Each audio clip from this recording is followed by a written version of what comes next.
Ako yung klase ng nanay na pag may event yung anak sa school, hangga't kaya kong paatinin yung anak ko, papupuntahin ko. Like, kunyari, United Nation, yan. Ipapapuntahin ko yung anak ko.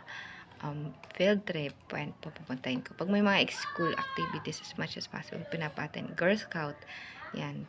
Tapos, ngayon, since grade 10 na yung anak ko, so, mag-a-attend siya ng JS prom, which is Junior Senior Prom here in Philippines. So, bumili na ako ng mga accessories na gagamitin.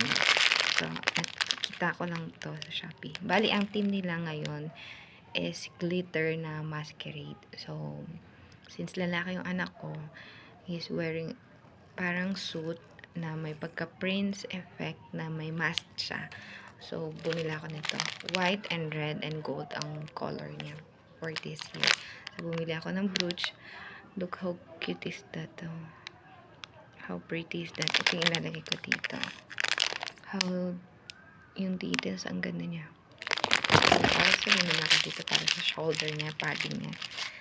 May tassel to eh. May pinaka ano. So, excited na ako. And also, bumili din ako ng guantes para magmukha siya talagang prince. And also, wait.